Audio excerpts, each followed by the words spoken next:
ಈಗ ಇದೆಲ್ಲದರ ಜೊತೆಗೆ ಅಭಿಮಾನ್ ಸ್ಟುಡಿಯೋದಲ್ಲಿ ಮುಂಚೆಯಿಂದ ಕೂಡ 2 ಎಕರೆ ಜಾಗ ಬೇಕು ಅನ್ನುವಂತಹ ನಿಲುವೆ ಸಾಕಷ್ಟು ಗೊಂದಲಕ್ಕೆ ಕಾರಣ ಆಯಿತು. ಹಂತ ಹಂತವಾಗಿ ಅದು ಬೇರೆ ಸ್ವರೂಪನ ಪಡ್ಕೊಳ್ತು.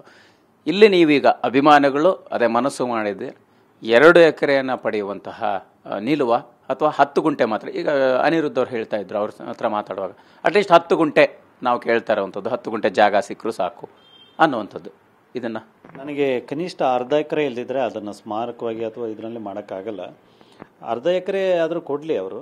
ಅರ್ಧ ಎಕರೆಯಲ್ಲಿ ಒಂದಷ್ಟು ವಿಶ್ರಾಂತಿ ವನದ ಥರ ಮಾಡಿ ಒಂದು ಪರಿಸರ ಸ್ನೇಹಿಯಾದಂಥ ವಾತಾವರಣವನ್ನು ಸೃಷ್ಟಿಸ್ಬೋದಲ್ಲಿ.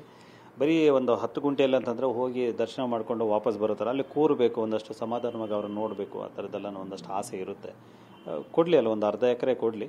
ಬಟ್ ಆಗಲ್ಲ ಅಂತಂದರೆ ಸರ್ಕಾರ ಎಷ್ಟು ಕೊಟ್ಟರೂ ಸರಿಯೇ, ಬಟ್ ಅಲ್ಲಿ ಪುಣ್ಯಭೂಮಿ ಅಂತೂ ಇರಲಿ. ಓಕೆ, ಫೈನಲಿ ನಿಮಗೆ ಪುಣ್ಯಭೂಮಿ ಆಗುತ್ತೆ ಅಭಿಮಾನ್ ಸ್ಟುಡಿಯೋದಲ್ಲಿ ಅಭಿಮಾನಿಗಳ ಆಸೆ ಅಂತ ಅನಿಸುತ್ತಾ? ಮತ್ತೇನಾದರೂ ಗೊಂದಲಗಳು ಬಂದರೆ ಅದನ್ನು ಬಗೆಹರಿಸುವಂಥ ನಿಟ್ಟಿನಲ್ಲಿ ಯಾವ ರೀತಿ ಪ್ರಯತ್ನಗಳಾಗುತ್ತೆ ಅನ್ನೋಂಥ? ಇಲ್ಲಿ ತನಕ ಬಂದಿರೋದನ್ನು ನೋಡಿದ ಮೇಲೆ ನನಗೆ ಈಗ ಅನ್ನಿಸ್ತಿದೆ ಅಲ್ಲೇ ಆಗುತ್ತೆ ಅಂತ ಹೇಳ್ಬಿಟ್ಟು. ಯಾಕಂದರೆ ಇದ್ರ ಹಿಂದೆ ಭಾಳ ಶ್ರಮ ಇದೆ, ಹೋರಾಟಗಳಿದ್ದಾವೆ, 16 ವರ್ಷಗಳ ಶ್ರಮ ಇದೆ. ಕುಟುಂಬದವರು, ಸಾಕಷ್ಟು ಅಭಿಮಾನಿಗಳು, ನಾವು ಎಲ್ಲರೂ ಮಾಧ್ಯಮ ತುಂಬ ಪ್ರಯತ್ನ ಪಟ್ಟಿದ್ದೀವಿ ಎಲ್ಲರೂ ಸೇರಿ. ಅವರೆಲ್ಲರ ಒಂದು ಈ ಹೋರಾಟಕ್ಕೆ ಈಗ ಒಂದು ಹಂತಕ್ಕೆ ಜಯ ಸಿಕ್ಕಿದೆ. ಮತ್ತು ಇದು ನಿಜವಾಗ್ಲೂ ಖುಷಿ, ಈ ಜಯ ಖುಷಿ ಕೊಡಬೇಕು ಅಂತಂದರೆ ಅಲ್ಲಿ ಪುಣ್ಯಭೂಮಿ ಆಗಲೇಬೇಕು.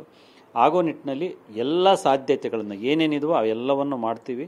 ಸೊ ಈ ಹೊತ್ತಲ್ಲಿ ನಾವು ರೆಸ್ಟ್ ತೊಗೊಂಬಿಟ್ರೆ ತಪ್ಪು ನಮ್ಮದೇ ಆಗ್ಬಿಡುತ್ತೆ. ಅದರಿಂದ ಏನೇನು ಸಾಧ್ಯವೋ ಅದನ್ನೆಲ್ಲ ಮಾಡ್ತೀವಿ ಅನ್ನೋಂಥ ಮಾತನ್ನು ಹೇಳಬೇಕು. ಒಂದು ಕಾಕತಾಳೀಯ ಸಂಭ್ರಮ ಸಂದರ್ಭಕ್ಕೆ ಸೆಪ್ಟೆಂಬರ್ 18 ಸಾಕ್ಷಿ ಆಗಬಹುದಾ? ಅಮೃತ ಮಹೋತ್ಸವ ಅಂತ ತುಂಬ ದೊಡ್ಡ ಪ್ಲ್ಯಾನ್ ಇತ್ತು. ಆ ಪ್ಲ್ಯಾನ್ ಮತ್ತೆ ಎಕ್ಸಿಕ್ಯೂಟ್ ಆಗುವಂಥದ್ದು, ಅದು ಸಮಯ ಸಂದರ್ಭ ಕೂಡಿ ಬಂದರೆ ಪುಣ್ಯಭೂಮಿಯಲ್ಲೇ ಆಗುವಂತಹ ನಿರೀಕ್ಷೆಗಳೇನಾದರೂ ಇದೆಯಾ ಸರ್? ಅಂದರೆ ಈಗ ಆರಂಭ ಆಗಿದ್ದೆಲ್ಲ ಒಳ್ಳೆಯದಕ್ಕೆ ಅಂತ ಹೇಳಿ. ಈಗ ಸೆಪ್ಟೆಂಬರ್ 18ಕ್ಕೆ ಇನ್ನು ಒಂದು ತಿಂಗಳಲ್ಲಿ ಮಾಡೋದು ಕಷ್ಟ, 20 ದಿವಸದಲ್ಲಿ ಮಾಡೋದು ಕಷ್ಟ. ಅದು ಅಮೃತ ಮಹೋತ್ಸವ ಭಾಳ ದೊಡ್ಡ ಕಾರ್ಯಕ್ರಮ ಅದು. ಆದರೆ ಸ್ಮಾರಕ ಈ ಉದ್ಘಾಟನೆ ಆಗೋ ಟೈಮಿಗೆ, ಅಂದರೆ ಮುಂದಿನ ವರ್ಷದ ಟೈಮಿಗೆ ಅಮೃತ ಮಹೋತ್ಸವ ಈ ಮಣ್ಣಲ್ಲಿ ಆಗಲೇಬೇಕು ಅವರ ಹೆಸರಲ್ಲಿ. ನಾನು ಅನಿರುದ್ಧ ಸರ್ ಅವರು ನನಗೆ ಫೋನ್ ಮಾಡ್ತಾರೆ ಅಥವಾ ಒಂದು ಹಾಯ್ ಮೆಸೇಜ್ ಕಳಿಸ್ತಾರೆ ಅಂತ ಕಾದೆ. ಅವ್ರು ಕರೆ ಮಾಡಲಿಲ್ಲ. ಅಟ್ಲೀಸ್ಟ್ ನಾನೇ ಮಾಡ್ತೀನಿ, ಒಂದು ಮೆಸೇಜ್ ಕಳಿಸ್ತೀನಿ, ಮಾತಾಡ್ತೀನಿ, ಹೋಗಿ ಭೇಟಿ ಆಗ್ತೀನಿ. ಇದೆಲ್ಲ ಒಂದು ವಿಷಯಗಳು ಅಂತ್ಯಕ್ಕೆ ಬಂದಾಗ ಅಮೃತ ಮಹೋತ್ಸವ ಎಲ್ಲರೂ ಕೂಡಿ ಮಾಡಬಹುದನ್ನೋ ಒಂದು ಪ್ರಯತ್ನವನ್ನಂತೂ ಮಾಡ್ತೀವಿ ಸರ್. ಅದೇ ಬೆಳಗ್ಗೆ ಕೂಡ ಅನಿರುದ್ಧರ ಹತ್ರ ಮಾತಾಡ್ತಾ ಇದ್ವಿ, ನೀವು ಕೂಡ ಪದೇ ಪದೇ ಆ ಗೊಂದಲದ ಮಾತುಗಳು ಬೇಡ, ನಮ್ಮಲ್ಲಿ ನಾವೆಲ್ಲ ಸರಿ ಇರ್ತೀವಿ ಅನ್ನೋಂಥ ಮಾತುಗಳನ್ನು ಹೇಳ್ತಾ ಇದ್ರಿ. ಈಗ ಒಂದು ಒಳ್ಳೆಯ ಸೂಚನೆ ಜೊತೆಗೆ ನಿಮ್ಮ ನಡುವಿನ ಮನಸ್ತಾಪಗಳು, ಭಿನ್ನಾಭಿಪ್ರಾಯಗಳನ್ನು ಮರೆತು ಕೂಡ ಮಾತುಕತೆ ಮಾಡುವಂಥ ಸನ್ನಿವೇಶ ನಿರ್ಮಾಣ ಆಗುತ್ತಾ ಸರ್? ಅದೇ ನಾನು ಹೇಳಿದ್ನಲ್ಲ, ಅನಿರುದ್ಧ ಸರ್ ಜೊತೆಗೆ ನಾನು ಮಾತನಾಡ್ತೀನಿ. ನಮ್ಮ ಮಧ್ಯೆ ಗೊಂದಲಗಳು, ಭಿನ್ನಾಭಿಪ್ರಾಯಗಳಿದ್ದು ನಿಜ, ಗೊಂದಲಗಳೇನಿರಲಿಲ್ಲ. ಯಾಕಂದರೆ ಅವರು ಮೈಸೂರಿಗೆ ಹೋಗ್ಬಿಟ್ರಲ್ಲ, ಅವಾಗ ಎಲ್ರಿಗೂ ಅಭಿಮಾನಿಗಳಿಗೆ ಬೇಜಾರಾಯಿತು. ಮತ್ತು ಬೇರೆ ಎಲ್ರದ್ದು ಯಾರ್ಯಾರ್ದೋ ಮಾತುಗಳೆಲ್ಲ ನನ್ನದೇ ಮಾತುಗಳು ಅನ್ನೋ ಥರ ಧ್ವನಿಸಿದ್ವು. ಮತ್ತು ನಾವಿದ್ದಿದ್ದು ಬರೀ ಆ ಭಾವನಾತ್ಮಕ ಸಂಬಂಧ ಬಿಟ್ಟರೆ ಅಲ್ಲಿ ನಮಗೇನಾಗಬೇಕಾಗಿದೆ. ಸೊ ಅದು ಅಟ್ಲೀಸ್ಟು ಎಲ್ರಿಗೂ ಈಗ ಅರ್ಥವಾಗಿದೆ.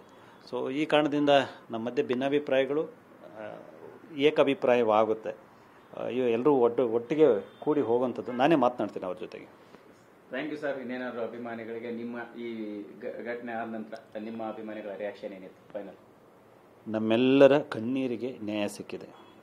ನಮ್ಮೆಲ್ಲರ ಭಾವುಕತೆ, ನಮ್ಮೆಲ್ಲರ ಅಸಹಾಯಕತೆ, ಏನೂ ಮಾಡೋಕ್ಕಾಗಲ್ವಲ್ಲ, ಯಜಮಾನ್ರಿಗೆ ಮಾತ್ರ ಯಾಕೆ ಈಗ ಆಗ್ತಾಯಿದೆಯಲ್ಲ ಅನ್ನೋಂಥ ಅಸಹಾಯಕತೆ, ಈ ಎಲ್ಲದಕ್ಕೂ ಇವತ್ತೊಂದು ಪರಿಹಾರ ರೂಪದಲ್ಲಿ, ನ್ಯಾಯದ ರೂಪದಲ್ಲಿ ಒಂದು ಸುದ್ದಿ ಸಿಕ್ಕಿದೆ.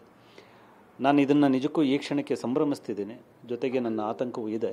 ಆದರೆ ನಾವೆಲ್ಲರೂ ಒಗ್ಗೂಡಿದರೆ ಇಷ್ಟನ್ನು ಆಗಿಸ್ಕೊಂಡವರು ಮುಂದೆ ಉಳಿದದ್ದನ್ನು ಕೂಡ ದಕ್ಕಿಸ್ಕೋಬೋದು ಅಂತ ಅನಿಸುತ್ತಾ ಇದೆ.